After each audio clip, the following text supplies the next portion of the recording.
Agosto de 2021. Llego a España con lo opuesto.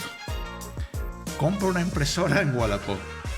Cuando quedo con el tipo, veo que tiene una agencia de publicidad y me digo, interesante. Ahí queda la cosa. Septiembre de 2024. Oficialmente, Aviva, empresa, agencia de publicidad y de comunicación, y Magistri, productora audiovisual, comparten no solo espacios, sino proyectos. ¿Casualidad? La vida te hace cruzarte con personas de la forma más irregular y anecdótica, y luego nunca los vuelves a ver en tu vida. O sí, como en este caso, en el que de una coincidencia, surge un hermanamiento. Hoy vamos a ver la historia de aquel tipo que me vendió aquella impresora. Dirige esta agencia y veremos cómo la vida le ha traído hasta donde está hoy. Bienvenido, Emilio. Magistri Voces, video podcast. Un espacio de emprendimiento social, empresarial y artístico. Este programa lo hacemos en parte gracias a empresas que colaboran con nosotros y que patrocinan este espacio. En primer lugar tenemos a Visinia Premium, una empresa que se dedica a hacer cuadernos de cuero a mano, importados directamente de Etiopía y personalizables, son un regalo ideal para las empresas. También queremos agradecer a nuestro sponsor, la librería Vicentina, un espacio atrevido que en un momento coyuntural en el que han cerrado 13 librerías en Sevilla, se han atrevido a abrir con un concepto diferente, un concepto de librería y café de especialidad. Están en Sevilla Este y son una de las empresas patrocinadoras de este programa. ¿Quién es Emilio Cid? Pues Emilio Cid, actualmente responsable de una agencia de publicidad y marketing que intenta ayudar a otras empresas a que crezcan, utilizando un poquito la experiencia después de muchos años que he tenido en el mundo empresarial. ¿Cómo les ayudáis? Pues principalmente mi concepto y lo que he trabajado toda mi vida es las ventas. Yo podía haber sido un comercial más, lo que pasa es que me preocupé de formarme, de prepararme, y empecé con muchos compañeros que eran mejores comerciales que yo, tenían el don de la venta, pero muchos se han quedado atrás por eso, por falta de formación. Estar al día de lo que va demandando el mercado. Y entiendo que la venta o la especialización dentro del mundo de la venta, con el momento en el que vivimos, te llevó al marketing digital. Primero al marketing, o primero a la publicidad. Publicidad desde el año 96, todo lo que era merchandising, folleto, diseño gráfico. Y la evolución en marketing digital hizo que las empresas conocieran lo que era el marketing, y a partir de ahí muchas dieron el salto. En el año 96-98 tú en Sevilla hablabas de marketing y todo el mundo te decía que eso no servía para nada. Entonces tenías que enfocarlo pues, a algo de radio, más publicidad. Pero para que una publicidad funcione, lo importante es tener una buena estrategia y saber de marketing. Ya. Quizás estoy yendo un poco rápido porque a mí lo que me interesa es ver cómo se forjan las figuras de las personas. Y me interesa mucho saber quién eras tú, porque no lo conozco, cuando eras un adolescente, cuando eras un niño. ¿Qué clase de niño eras? Pues era un niño responsable, era un niño tranquilo, era un niño con inquietudes. La familia ayuda mucho, una familia de padre militar y madre ama de casa, 4 hermanos, soy el segundo. Entonces todo eso lo que te da mucha estabilidad en la vida. Para mí la estabilidad es fundamental y creo que en un entorno familiar estable ayuda mucho a que podamos tener proyectos. Entonces, de alguna forma, ¿tú crees que en esa infancia adquiriste ese sentido de estabilidad, que es el que hoy transmites quizás en tu empresa? Pero ¿y de la vocación empresarial, de la vocación emprendedora? ¿Eso cuándo surge? Hombre, desde pequeño siempre tiene muchos sueños. Yo soy una persona que he soñado siempre y actualmente me gusta soñar, me gusta montar nuevos proyectos, me gusta ser un observador y cuando creo que algo funciona, le doy forma. Y eso es lo que veo. Después también, al ser mi padre militar, pues viajamos, vivimos en varias ciudades, vivimos en Gijón, vivimos en Las Palmas, pero donde más se forjó un poquito la parte empresarial fue Alicante. A mí Alicante me llamó mucho la atención. Antiguamente las matrículas de los coches no eran como ahora, llevaba en la ciudad, Sevilla. Y por eso te pegaban un palo cuando el coche estaba en... Exactamente, cuando venía de Madrid era de fuera, te abrían el coche aquí en Sevilla, en la carretera Su Eminencia y eso. Pero nosotros llegamos en el año, tenía 12 años, 82, llegamos a Alicante, estuvimos 3 años, Y Sevilla iba por la matrícula, iba por la letra, no sé si era por la X o por una letra. Y Alicante iba por la C, una barbaridad. La población de Alicante es la mitad de la de Sevilla. Entonces yo ahí dije, esto qué raro es, porque siempre de pequeño te picaba, oye, pues mi ciudad va más adelante. Entonces, una ciudad o una provincia como Alicante, con la mitad de población que Sevilla, va 3 veces a levantar matrícula. Entonces ya, los 3 años que estuvimos allí, mi padre y mi mitad, cuando empezamos a conocer gente de sectores, entonces te das cuenta que Alicante es una zona muy emprendedora. Allí había juguetes, muebles, calzado, comida, así. Es una provincia donde éramos emprendedores. Y ese emprendimiento y ese querer mover hacía que la economía se moviera más. Entonces, a nivel económico, era una provincia, y actualmente es una provincia mucho más potente que Sevilla entera. Después conocí sitios como, por ejemplo, Benidorm, que me llamó mucha atención. Benidorm en el año 82 era una maravilla. Ahora sigue siendo más porque ya hay rascacielos, más rascacielos que en Madrid. Yo creo que es la ciudad europea que más rascacielos tiene. Pero para un niño de 12, 13 años llegar a Benidorm y ver aquello, pues también te impacta. Ya. Bueno, luego la Comunidad Valenciana, con el impulso de Juan Roig y tal, se convertiría en un referente a nivel, si no nacional, incluso internacional, ¿no? Exactamente. Porque tengo entendido que incluso el modelo de Mercadona se estudia en Harvard, ¿no? Se estudia en Harvard, y Mercadona en aquella época estaba empezando. Yo conocí un Mercadona en aquella época, uno que había en Alicante. Qué bueno. Bueno, el Emilio de la infancia, la adolescencia, de esa estabilidad, de esa familia, esas inquietudes, ¿qué estudias? Estudio empresariales. Mi primera idea era estudiar Derecho, pero estudio empresariales, de lo cual me quedo con los conceptos. Yo de empresariales, de hecho, yo tengo muchos amigos de la quinta, que éramos los 20 amigos típicos, tanto, y ninguno montó empresa. La mayoría trabajando en banca, trabajando en sectores, en cualquier sector, en algunos puestos de dirección, pero lo que es empresa no creo ninguno. Ya, bueno, eso es bueno porque a lo mejor alguno hoy es cliente. Exactamente. Es importante. Entonces, lo que me quedo de empresariales, más los conceptos que te pueden ayudar después, que son más la ventaja competitiva que comercialmente voy a tener yo con otros compañeros que no habían estudiado. Son conceptos como, por ejemplo, el derecho mercantil, muy importante, el derecho laboral. Son asignaturas que a esa edad te resultan rarísimas, pero después, lo que poquito que se te acuerda, la estadística, me acuerdo muy bien que la estadística no era una asignatura muy cómoda, pero a fecha de hoy para el marketing es muy importante. Entonces me quedo con los conceptos globales de esa carrera, que lo veo muy importante. ¿Que la estudiaste En Sevilla. En Sevilla. Muy bien. Acabas la carrera y normalmente el que estudia empresarial, entiendo que va a la empresa de su padre o de su abuelo o de su madre, o empieza como trabajando por cuenta ajena. ¿Cuál fue tu caso? Mi caso, yo llego al mundo de la empresa por casualidad. Como yo creo que empiezo trabajando después en una asesoría, llevando el tema comercial, pero mi hermana trabaja en una ETT, me llaman para hacer unas promociones de bebida. Yo era lunes de feria, lunes de pescadito, cuando tuve que hacer la entrevista porque habían tenido un problema, y yo fui por cubrir un poco la entrevista. Mi hermana me decía que tenemos que tener a alguien de relleno, tal. Y nada, me fui y me dice, mi hermana, no te vayas porque te han cogido a ti y te tienes que ir mañana a Córdoba. Digo, pues sí, las ferias. Entonces, ¿Eres muy feriante? Sí, me gusta la feria. Ahora cada vez menos, pero en ese momento me gustaba Claro, mucho. en la feria se hace mucho en negocio, por lo que tengo entendido. Claro. Entonces, en ese momento, por ilusión, ya habías quedado con los amigos para irte a la feria. Pues en eso tuve que cambiar los planes y empecé con, recuerdo, con una multinacional, una promoción de Vodka Absolut. Y esa semana coincidió con los patios en Córdoba. Entonces tuvimos que ir a hacer promociones por algunos bares de Córdoba. Entonces estuvimos ahí hasta el viernes por la noche, sábado por la mañana. Y yo llegué, no pude ir hasta la feria hasta el domingo. Y el domingo, que ya todos mis amigos estaban cansados, yo llegué a la feria con reventados. O sea. Yo llegué con una gana de feria, pero bueno, pude aprovechar el domingo de feria y poco más. En ese momento se acaba la promoción que vamos con azafata. Mi trabajo era un poco coordinar, montar, desmontar. Se acaba la promoción, quedarían contentos porque a la siguiente promoción no llaman a la empresa TT, sino me llaman a mí. Me llaman a mí y me dicen, Emilio, que te contratamos para otra promoción de otra bebida, que recuerdo que era un 100 piper. Digo, bueno, pues llamo a la TT. Y hubo una frase de la persona que me llama, de la agencia de Madrid, que me dice, bueno, tú sabrás. Entonces yo me quedé con ese tú sabrás.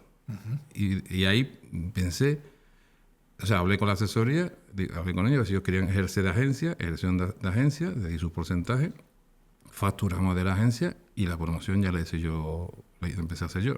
Ajá. Posteriormente ya empecé con ellos, facturando la asesoría, hasta que ya fui yo por libre, porque en un momento dado también me dice, falló un pedido, porque en esa promoción lo que se hacían era merchandising, regalos.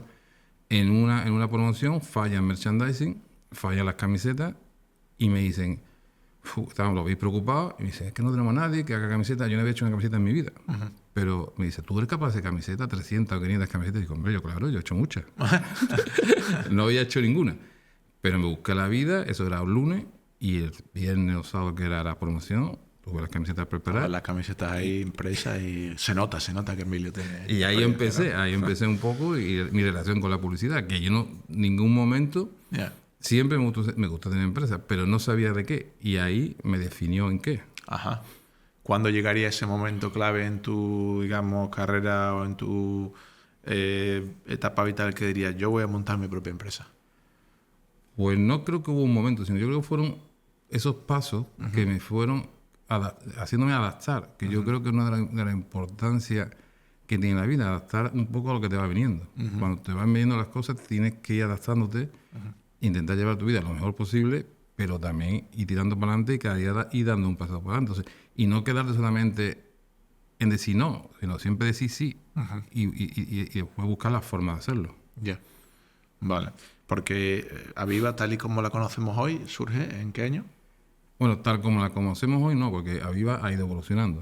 Sí, entonces, bueno, la empresa, digo. Aviva nace en 2004. 2004, evidentemente nada que ver con lo que hacéis hoy en vuestro día a día, ¿no? En ese momento, el 100% de la empresa podía ser, como te he dicho antes, folleto, diseño, producto físico, medios de comunicación, publicidad exterior, autobuses, todo lo que había en el año 96. Yo recuerdo que la primera página web la hicimos en 2001, 2002. Yeah. Y era una web chanflada, no tiene nada que ver con lo que es ahora, yeah. totalmente diferente. Yeah. Entonces, en eso hasta 2002 era todo gráfico, todo eso, y a partir ya del año 2010 por ahí ya se transforma todo al digital. Entonces yo tengo que prepararme, formarme y hacer esa transformación de la empresa. ¿Cómo lo haces? Pues estudiando mucho, yendo a muchos cursos, muchas formaciones, rodeándome con personas que sepan en ese aspecto más que yo. Uh-huh. Llamé a todos mis amigos que ya empezaban a quizás estar más preparados que yo. Uh-huh. Y yo lo que le di un poco de forma y crear mi propio producto. A fecha de hoy yo tengo mi producto de marketing digital. Yeah. He tenido que convencer a mi equipo porque me decían, pues esto se lleva así. Y yo he intentado montar mi producto y llevarlo a cabo. Ya. Yeah. Bueno, hay mucha gente que muere en el camino porque no saben adaptarse y como tú bien has dicho, o te adaptas o mueres, ¿no? Y se ve que tú lo has hecho porque la empresa sigue en pie. Tienes no sé cuántos, 20 y tantos trabajadores, creo. O sea que 20 familias, que más todo el beneficio que queréis a las empresas a las que servís, ¿no? Me gusta intentar ayudar a las personas con tu testimonio que a lo mejor tienen una empresa y lo están pasando mal, porque se habla mucho de los éxitos. Está la estantería del emprendimiento llena de libros de éxito, de libros de la receta de oro para ser rico y tener una empresa de éxito, pero poca gente habla de los fracasos, de los sufrimientos, de los momentos difíciles. Y yo creo que esos son los momentos más honestos en los que la gente se puede sentir identificada. O personas que también van a empezar y creen que emprender, ahora se ha puesto como muy de moda, es un mundo de yuppie, es un mundo muy fácil y donde tienes una idea y ejecutas, ¿no? Con los pies en el suelo, sabiendo por todo lo que has podido pasar en estos años, que no será poco, habrá llovido mucho. ¿Cómo afrontas tú esos momentos de dificultad para no rendirte, para no abandonar, para no tirar la toalla? Bueno, a lo largo de mi trayectoria ha habido muchos momentos complicados, aparte de las crisis ya, como la crisis de la construcción de 2007, 2008, el día que pasó el COVID, cuando vino todo aquello, yo hablé con muchos compañeros empresarios, no sabíamos lo que venía después. Entonces, lo importante es estar preparado y rodearte y tener una estrategia. Uh-huh. Yo creo que lo importante aquí es tener una estrategia, saber dónde tienes que invertir, dónde no tienes que invertir. Pero no, por ejemplo, estoy con un cliente hoy que me dice, es que me bajo las ventas, voy a recortar la publicidad. Digo, eso es lo último que debes de hacer. No te digo, igual que he dicho, que te adapte la publicidad actual a tu momento, eso sí, pero no que la cortes de cera. Es como si tú no inviertes en una maquinaria que te hace falta o no haces lo que tienes que hacer. Entonces lo importante es pararte, respirar, analizar, medir, porque yo creo que hoy en día, por eso la importancia, como he dicho antes, la estadística. Las decisiones con datos se acierta mucho más que sin datos. Tú, cuando no tienes datos, el 80% puede ser suerte y el 20% lo que sabes, pero cuando tienes datos, además el 80% te dicen esos datos y ese estudio de los datos y el 20% es suerte. Entonces, aquí lo que se trata es que la suerte sea lo mínimo importante, lo menos importante. Y sobre todo medir. Pero por ejemplo, intentando ponerme en el lugar de esta persona, con esta empresa, muchas veces lo que pensamos es, claro, es que la empresa me va mal, no llego a fin de mes, los proveedores no me están apretando, los clientes no me pagan, y a la publicidad no se le ve ese beneficio tangente directo, porque a lo mejor estás trabajando en una estrategia de branding, que es más de beneficio indirecto. Entonces es complicado a lo mejor para esa persona, como tú dices, cuando es una cuestión más de a lo mejor de branding, de imagen, que no de venta pura y dura, el verle la punta a ese lápiz que es la estrategia de publicidad, ¿no? ¿Cómo lo ves tú eso? Yo pondría dos casos importantes. Primero, cuando estás empezando. A mí me llegan muchas empresas que han hecho una inversión en la empresa, en ponerla bonita, en todo, y no se preocupan de la parte de cómo atraer el cliente. Tú puedes tener un restaurante muy bonito, pero si no entra nadie es un problema. Yo recuerdo un cliente que montó cuando el boom del pádel, monta un club de pádel, 6 pistas de pádel. Entonces voy a verlo yo y digo, mira, me llama, quiero hacer publicidad. Mira, pues vamos a hacer esto, vamos a hacer lo otro. Y me dice, es que yo para publicidad lo que me ha quedado son 150 euros. Digo, bueno, entonces a esa persona que le faltó un plan de negocio. Yo digo a la gente, prefiero o es preferible pagar a una empresa de estudio de mercado que te haga el estudio de cómo vas a arrancar tú y gastarte 1.000 o 1.500 euros que invertir 60.000 y que no funcione. Entonces yo a ese chico le hubiera dicho, mira, en vez de hacer 6 pistas de pádel, haz 5, una pista de pádel está en torno a 15, 20.000 euros, creo aproximadamente, no lo ves 15, 20.000, pero guarda ahí, gástate 5 en publicidad, llena las 5 pistas y luego ya harás la sexta. Entonces, muchas veces el problema es el plan de negocio. Lo que pasa es que cuando empiezan, cuando yo empecé, que eso es lo que es importante, también seleccionar con quién empieza, no sabe esas cosas. Entonces, muchas veces es mejor ponerte en manos profesionales y seguramente te va a ir todo mejor. ¿Tú cómo afrontas ese proceso difícil, a veces tedioso, largo, de selección de bueno, voy a decir personal, pero vamos a decirlo más cercano, de personas que te van a rodear en tu día a día, no solo a nivel técnico, porque tienen que saber de lo que hablan y lo que hacen, sino a nivel humano? ¿Cómo afrontas esos procesos de selección? En el proceso de selección yo lo que procuro, porque no soy un especialista en selección, pero me preocupo mucho de que ese trabajador sea buena persona. Porque si ese trabajador es buena persona, lo demás se aprende. Entonces hay que intentar estar rodeado de buenas personas. Y después intentar tener un plan de formación que esa persona tenga esas capacidades y quiera, porque si detectas que no quiere, aunque tú lo obligues, no va a querer, entonces darle el tiempo necesario para que esa persona se forme, se prepare y formemos ese equipo potente. ¿Qué momentos recuerdas con especial gratitud o satisfacción, así, anécdota o consecución de objetivos durante estos años que también te alegren en tu día a día? Hombre, hay mucho. Yo soy de medir las cosas día a día. Yo cuando he presentado un proyecto y soy capaz de presentárselo bien al cliente, vuelvo contento. Entonces, hay momentos cuando tú tienes un proyecto, por ejemplo, yo lo normal, empiezas en un pequeño local, me mudo, a los 10 años me mudo a un local más grande, más potente, más bonito. Ahí dije yo, a partir de aquí ha cambiado la empresa, por ejemplo. Y eso fue hace 7, 8 años.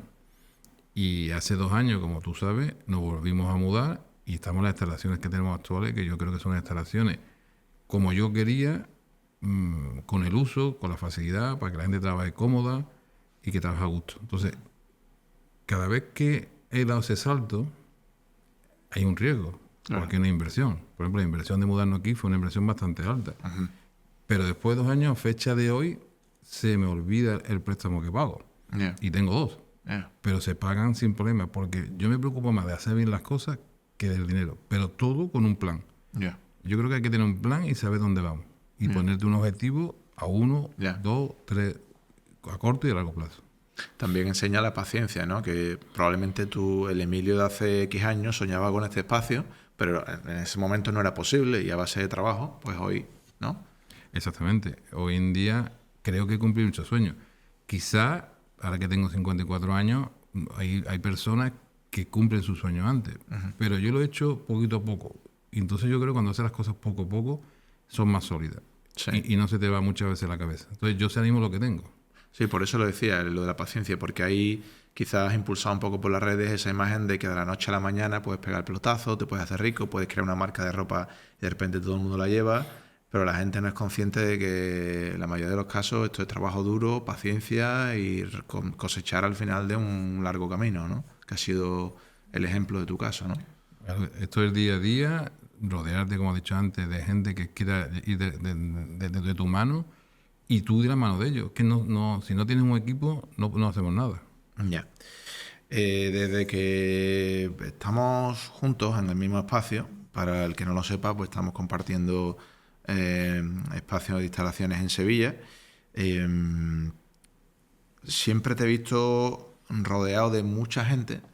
Gente que va, gente que viene, haces sesiones de networking, los viernes tomas una cerveza con tus empleados y con algunos clientes, estás en muchos clubes de empresa, como una persona, eso, inquieta por relacionarse y por conocer.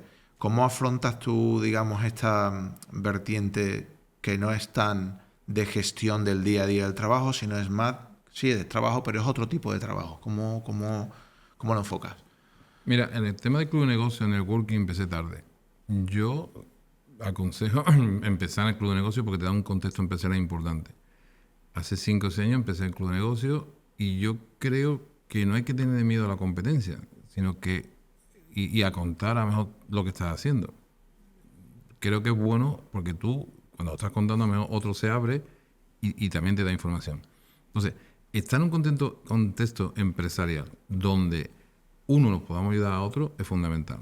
El día a día del empresario, como tú has dicho, es muy duro. Muchas veces te levantas y yo recuerdo que mañana tengo un pagaré de 3.000 euros y no tengo ni la mitad en el banco. Y tienes que buscarte la bichuela. Entonces, eso era un sin vivir. Y son cosas también que yo evito. Intento ir por delante, tener previsiones cuando se puede. Cuando no, pues hay que ir así.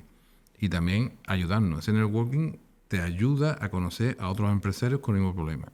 Y la mayoría, en un momento dado, me recuerdo, por ejemplo, en el COVID nos ayudamos mucho.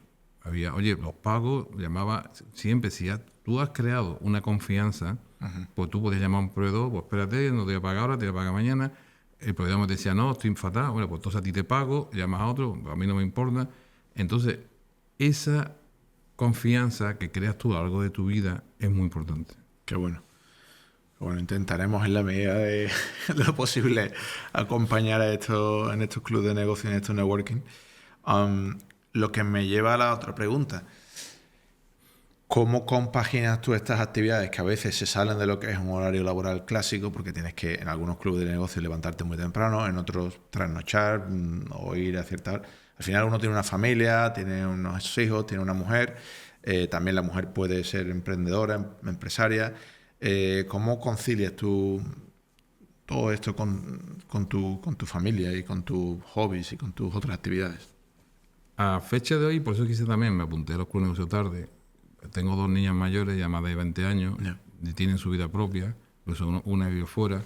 Entonces sí tengo esa libertad total para desplazarme. Los fines de semana intento no ir a ningún evento ni networking. El fin de semana es para mi familia o para viajar o para hacer un poco más de deporte.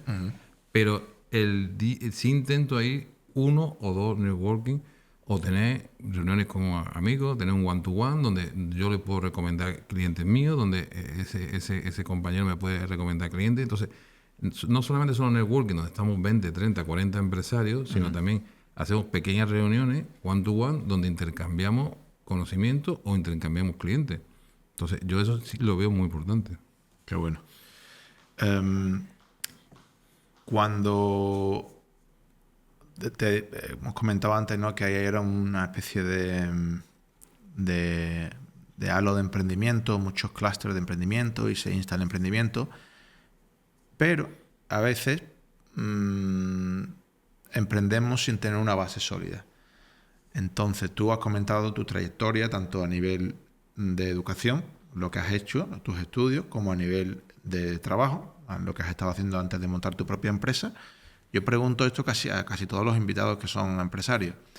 ¿Tú recomendarías a un chaval ahora que nos puede estar escuchando en redes o en YouTube o en cualquiera de las plataformas que se lance así sin miedo, o que trabaje primero en una base sólida sobre la que luego, en unos conocimientos, adquirir una experiencia sobre la que luego construir un potencial emprendimiento? Hombre, tiene que tener claro, yo creo que toda persona tiene que saber, tener claro para qué sirve, para qué vale y para qué está capacitada. Uh-huh. Y que ese sea el motor que tire de tu proyecto. Uh-huh. Lo que pasa es que al principio no tenemos capacidad económica como para ahora, por ejemplo, oye, pues voy a contratar una asesoría, voy a contratar una agencia de marketing, voy a contratar una persona de protección de datos. Cuando tú empiezas, prácticamente lo tienes tú que hacer todo. Uh-huh.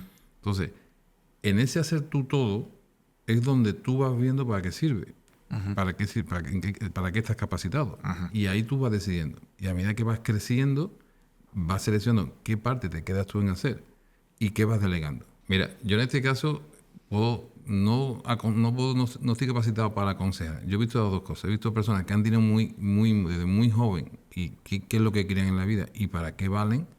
Y he conocido otras personas que se han ido haciéndose a medida que han ido evolucionando. O, por ejemplo, han estado trabajando en una empresa una serie de años, han visto que esa empresa se la queda pequeña, porque puede ser la realidad, y se marchan.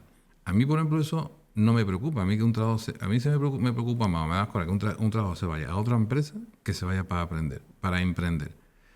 Hombre, si vas a emprender lo mismo que lo tuyo, te puede fastidiar y te puede hacer daño. Pero aquí ha habido personas que se han ido, trabajos míos, se han ido a emprender, incluso, y ahora son clientes míos o yo clientes de ellos. Uh-huh.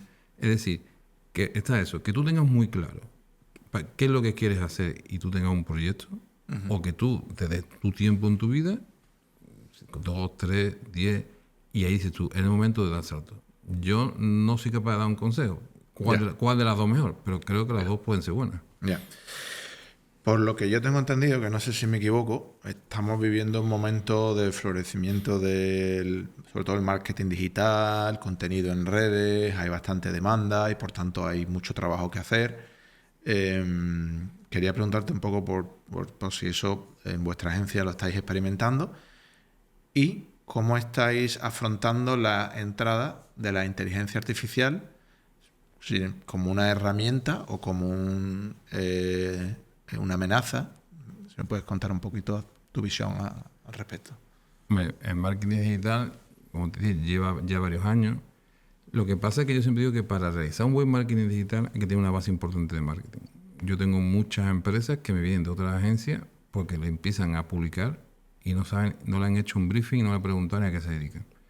Entonces tú tienes que conocer perfectamente los famosos 4P de marketing, saber cuál es tu producto, a qué precio tienes que venderlo, cuáles son, cómo lo vas a promocionar y dónde lo vas a promocionar. Entonces, a partir de ahí empezamos. Explicarle eso a un empresario. Hay empresarios que lo saben y no tienen que explicárselo, pero hay un sector que desconfían, que ven rebotados. Entonces, hay mucho marketing digital bueno y marketing digital malo, ¿vale? Y hay que intentar tener una base importante. Y después todo lo que es IA, yo creo que es una herramienta muy potente. De hecho, nosotros, nuestra responsabilidad como agencia es estar al día en todas las herramientas. Uh-huh. Tenemos que ir incorporándole a las empresas que son nuestros clientes todas las novedades. Porque cuanto más al día tengamos esas empresas de todas las novedades, uh-huh, más rápido van a ir. O sea, que entiendo que las estáis incorporando y para vosotros no es un desafío, sino una oportunidad. Es una oportunidad total porque trabajos que realizabas antes, ahora lo importante es que si tú tienes X horas contratadas para un cliente, des un salto y hagas tareas que le van a dar todavía más valor. Pero la IA te ayuda, por ejemplo, la relación de blog te ayuda mucho, pero no te lo hace entero. Es decir, que tú al final tienes que rematar, revisar, pero claro, si tú antes un blog tardabas 1 hora, a lo mejor ahora tardas media hora o 20 minutos. Porque tú te vas a centrar solamente en la parte, darle al blog la parte importante. La otra la hace la IA y con eso todo. ¿No crees que llegará el momento en el que la IA dirá, puedo prescindir de ti y ya la puedo hacer yo? Yo creo que no, porque igual que la IA evoluciona, nosotros evolucionamos. Si tú te quedas estancado, sí. Si tú piensas que la IA te lo va a aportar todo, sí. Pero si tú evolucionas con la IA, yo creo que siempre vamos a ir por delante de la IA, porque la IA se nutre de nosotros. Ya. Has comentado antes que quizá lo del club de negocios empezaste tarde. ¿Hay algo que te hubiese gustado, mirando, echando la vista atrás, hacer en esta trayectoria emprendedora de alguna otra forma? Me hubiera gustado, por ejemplo, aprender idiomas, me hubiera gustado salir más al exterior. Creo que yo me he nutrido mucho, yo, como te he comentado, viví en ciudades españolas, porque no todas donde vivimos fueron españolas, me aportó mucho. Entonces yo lo que he hecho mucho de menos es haber vivido fuera de España. Entonces yo tengo mis hijas que hasta ahora 3 meses en Estados Unidos, o amigos, o conozco personas, entonces creo que me hubiera enriquecido mucho más, y me hubiera aportado algo que me falta. Muy bien. Estamos llegando a la recta final, en la que ya de preguntas cerradas vamos a preguntas un poco más abiertas, en las que quizás tú quieras comentarnos algo siempre relacionado con el mundo del emprendimiento, con el mundo de la trayectoria vital, que pueda ayudar a personas que están ahí, que están pensando en emprender o que han emprendido y, como te he dicho, lo están pasando mal. No sé si hay algo ahí que nos hayamos dejado en el tintero, tanto del mundo de la comunicación, de tu trayectoria, del emprendimiento, que quieras comentar, algo que tú digas, pues mira, me gustaría hablar sobre esto que no lo hemos tocado. No, hombre, para ayudar yo creo que es importante, porque lo veo y me pasó a mí personalmente, es seleccionar los socios de viaje. Para mí, me pasó, yo empecé con mi hermano y llegó un momento que yo me tuve que independizar porque no coincidía con lo que pensaban mis hermanos. Entonces yo tuve que coger. Yo empiezo en el año 96 y hasta 2004, que aparte nace mi segunda hija. Entonces me cogió con una hipoteca, con una mudanza, mi mujer embarazada, pero yo decidí irme. Y casi empezar de cero, cogí mi carpeta, empezar de cero. Entonces vienen muchos chicos que veo venir 4 o 5 y yo pienso por dentro de 5 años están peleados. Y si no, si os quieren llevar, tener un buen plan de negocio donde quede muy claro qué función va a realizar cada uno en la empresa. Eso va a facilitar el día de mañana, porque como no dejan las cosas muy claras al principio, mañana eso va a dar pena, pero se va a terminar. Entonces yo de 2004 estoy solo. Yo he montado otros negocios, yo monté una casa rural con otro socio, tuve una casa rural varios años, pero al final llegó la crisis de 2008-2009 y vendí mi parte a mi socio, que sigue siendo mi amigo, porque todo lo hicimos bien, pero ni mi socio y amigo, que nos conocíamos desde pequeños, ni yo vivíamos de eso. Entonces pudimos prescindir, él se lo quedó y actualmente sigue teniéndola él. Entonces, yo ahora mismo decido, lo que intento es que donde estoy yo no entre en socios, pero sí estoy abierto a montar negocios nuevos. Ahora mismo tengo un proyecto que tú lo conoces, que hemos comprado una empresa de tortillas, pero con idea de montar, estamos vendiendo cajas para apartamentos turísticos, catering, y todo va basado en cajas, comida un poco para cuidarse y un poquito para esas empresas que tienen un evento, un pequeño evento, nosotros le podemos atender. Estamos incorporando nuevos productos y un proyecto que lo veo a largo plazo, pero un proyecto que me gusta y a lo mejor es un hobby, me tiene entretenido. Ya, qué bien.